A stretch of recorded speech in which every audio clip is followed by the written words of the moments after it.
Hey everybody, welcome back to my channel. So today's video is going to be a get ready with me and a July wrap up. I needed to get ready. It's my granddad's 78th birthday. This is the final look. I'm gonna chit chat with you guys about the books that I read in the month of July, as well as some general plot lines of what I want to read for the month of August. I am filming this possibly 2 weeks into the month of August. So honestly, I've already read some of them, but I still wanted to kind of give you an idea of what I'm gonna read for the month of August. Every time I do a TBR though, I never end up sticking to it, and I feel like I'm just letting you guys down. So we're doing this instead. I know it's not traditionally what I do. Some people might say, girly, just stick to the books, but I really needed to get ready and I needed to save time. I also wanted to showcase my new bedding. It's beautiful. It's a nice olive green and I'm really excited about it. So I hope you enjoyed this video. You're gonna see me without makeup now. I'm not sorry about it. It's how my face looks. So enjoy. Let me know what your favorite book was that you read in the month of July. Tell me what your most excited and anticipated book is that you're gonna read in the month of August. And your most anticipated release for the month of September. Spice it up. Give me some ideas of what I should read next. And I'll see you right now. Okay, I have no makeup on. So we're gonna start off with the books that I finished in the month of July, because why not? I'm gonna have to reference my Goodreads page because I quite literally don't remember what I've read, so we just gotta go back to the trusty old log. Okay, so if I'm correct, I read 12 books this month, which was pretty good. Not mad about it, really at all. It was a really ebook heavy reading month for me. So the first book I read this month was The Sweetest, Oblivion by Danielle Laurie. This is the first book in the Made Mafia series by her. I loved this book. It was so good. I really liked it. This one is following Elena and Nico. I thought it was so good. I really like mafia romances, so that is to be taken into account. I like the arranged marriage trope. If you're not a fan of that, mafia romances typically aren't the most progressive. So it's not for everybody, and I understand that, but I really do enjoy them. It's one of my favorite like subgenres of the romance erotica genre. I really like it. So I gave that one 5 out of 5 stars. So much so, I liked it that I ended up reading the next book, which is The Maddest Oblivion. This one is really good too. This is following a side character that we meet in the first book. So we're following Christian and Gianna. I gave it 5 out of 5 stars too. I really liked it. I think I'm gonna read the final book this month, which I think is The Darkest Temptation. I really enjoy the way Danielle Laurie writes her stories. Her characters aren't perfect. It's without being said, but like, it's just so, it's so good. And I really enjoy it. I feel like I'm quite far away. Maybe this is better. Who knows? Could be worse. You're just seeing more of me. To give a little background on the first book, I'll give a plot line of the first because the second is the second in a series. So Elena is the sister of the girl that Nico is in an arranged marriage to. So Nico is kind of like the mob boss, dom, capo, whatever position in the mafia he's got. He's like pretty high up there. And he is introduced to the sister that he's engaged to, and then he also then by default meets the sister, Elena, and he's like, down bad for her. So then we're just, I can't believe I said that out loud. We're just following their relationships. Obviously Nico's a little confused because he's like, well, I got engaged to this one, but she's more my speed. I really enjoyed it. And in the second book, we do get glimpses of Elena and Nico, which I enjoy storylines that give a couple their own book, but then we also get glimpses of them as the series continues on. It's something that I personally enjoy. So next book I read, The 7 Husbands of Evelyn Hugo. This book literally did me dirty. I don't know why the copy I grabbed disintegrated in my hands as I was reading it, but it did. I adored this book. I gave it 5 out of 5 stars. The Seven Husbands of Evelyn Hugo is about a Hollywood, you know, elite actress of sorts. She kind of did it all, and her name is Evelyn Hugo, and we're in like present day 2000s, and Evelyn has agreed to do a interview with Monique, who is a writer at this company called Vivant. And the story starts off a little confusing because Monique is a new writer to Vivant. She has some work under her belt and obviously has talent, but Vivant wasn't putting her forward as their, you know, top writer. So they were very confused when Evelyn requested Monique in specific and would only give the interview to Monique. And then we just kind of followed the story from there, Monique getting the story of Evelyn's life through Evelyn's 7 marriages, her 7 husbands. It's incredible. If you like historical kind of fiction, literary fiction, it's really good. I would tell people to read Daisy Jones and the Six first, for the fact that I think Evelyn Hugo is better. I don't know if many other people have that opinion. I think that Daisy Jones and the Six is really, really easy to read. It's like a great intro to her writing style, and I was able to enjoy it and appreciate it, and then I read Evelyn Hugo. And I think if I had read Evelyn Hugo, I might have liked Daisy Jones and the Six less, because my God, it definitely evokes a lot of emotions. You're getting tons of different topics and insight. There's, you know, family and friendship, sexuality, you know, fame and money and power, and what lengths are you willing to go to have your name be known. It wasn't trashy in the least. It was amazing. There was so much drama happening. You get so invested and you feel so many different emotions towards Evelyn and her husbands, her relationships, what decisions she made that got her in those relationships. It's incredible. I really like it. I really just like Taylor Jenkins Reid's writing style as a whole. I got some eyeshadow. Next book, Bad Habit by Charlie Rose. My God. This was not my thing, so we're gonna go quickly over it. This is like a brother's best friend story. So we've got a girl who is living with her brother. It's just them in their house. They're like high school-ish age. I think the brother might be in college. I don't remember any of the names. I just have general plot lines now. I've kind of shot it out of my memory. She gets in a relationship with the brother's best friend. It's quite not good. I just wasn't a fan. I don't know. I felt like it was kind of like regurgitated. I felt like I had read other things like it, and I've read brother's best friend stories before where it feels really fresh and new, but I don't know. I feel like I've read this book before, and I ended up giving it 3 out of 5 stars. I wasn't a fan. If you like brother's best friend, you might like it, but I don't know. I just kind of felt meh by the end of it. A book I didn't feel meh about. The only other physical book I read, The Kiss Quotient by Helen Huang. I have a book haul coming up soon, and I got the final book in that series.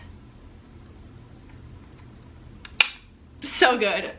So Stella is a data analyst. She's like an incredible math whiz, and she also has Asperger's syndrome. So she really, one aspect that she really struggles with is intimacy.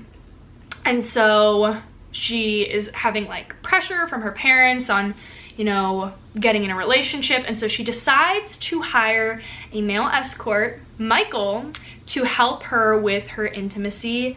And at the beginning, it seems like it's obviously like just sexual intimacy she's looking for, but as the book goes on, we have emotional intimacy, boundaries, like all of these different aspects that we get to travel along with. I really like Stella and Michael, they're such a cute couple. You get a lot of like family insight too into Michael's life and like Michael's past, what has him being an escort, like all of this good stuff. And I loved it. I gave it 5 out of 5 stars. If you have seen any of my other wrap-ups, I didn't really enjoy Beach Read that much as the hype gave it. And I really didn't like The Hating Game. I also gave that 3 out of 5 stars. But the Kiss Quotient, I feel like is kind of recommended along with those books. And it was everything I was wanting and more. I absolutely loved it. I read another romance book in the month of August. You guys can see that in my next month's wrap up. That like gave the same feeling as the Kiss Quotient. I loved it. I highly recommend. 5 out of 5. Please read it. It's so good. Next, a book I didn't really enjoy. Flock. This is by Kate Stewart. It's the first book in the Ravenhood series. This is like a gang romance, but it's not really a gang. They're kind of like a Robin Hood situation type group. I thought it was gonna be really good. I thought it was gonna be like a new favorite, like dirty romance, you know, that type of buzz. And I read the first book and it left off on a cliffhanger and I was like, okay, I need to read the second book. If you have heard any buzz about this, you know that something detrimental happens in the second book. And I decided to stop there. I didn't want to read anymore. The first book definitely took a turn about like 60% of the way through that I wasn't expecting, and it kind of threw me for a loop. I felt like I was just dragging my feet through the rest of the book. So I gave up and I didn't end up finishing Exodus, which is the second book. So that might give you enough. Continuing on with mafia romances. After I read Flock, I was like, I want more mafia. So I decided to read 4 out of the 5 books in the Born in Blood Mafia Chronicles by Cora Riley. Holy shit. So good. I don't think any book got lower than 3.5 stars, which is pretty good. I really enjoyed the series as a whole. The first book is Bound by Honor. This is following Luca and Aria. They are like 2 people. Aria is like, dad is in the mafia, and then Luca is like the head of or next in line to be the head of the New York Familia, and she is like the daughter of somebody within the Chicago outfit. Anyways, there has been tension between the 2 mafia organizations for quite some time, so they are like a marriage of like peace. They're trying to like smooth over the tension between these 2 groups, so they're getting married to try and do that. It's really good. Again, arranged marriage situation. Virginity is like purity culture, and like virginity is really like idolized in this book, so I wanted to throw that out there. If that's something you're not down for, probably don't read it, because it is a big part of like pretty much all the books. Big discussion. I didn't mind it. So the first book got 4.5 out of 5 stars. The next book, Bound by Duty, I gave 4 stars. This is following the actual head of the Chicago outfit and who he ends up with, and Dante and Valentina's story. So this is like really like, this one is really honed in on the Chicago outfit. And then the third is Bound by Hatred. I gave this one a 3.5 out of 5 stars. This is following Arya's sister, her younger sister. And this was like an enemies to lovers arranged mafia. The whole book is really following like the enemies part, and there's like a big part of the story that like takes up the first like third of the book, and it was kind of annoying and like confusing to follow, so I gave it 3.5 out of 5 stars. And then the final book that I've read, there's another one after, but Bound by Temptation, I gave 4 out of 5 stars. I loved this one. This was following Arya's youngest sister, not her younger, but her youngest, and somebody within the New York Familia. And it is like kind of a forbidden romance. And I loved it. It was so good. I really, really recommend it. Yeah, if you're looking for a good mafia series, Cora Riley can fucking write, man. Oh my god. Second to last, we're closing in on the end here. I told you this was a lot of like ebook romances. Neon Gods by Katie Roberts.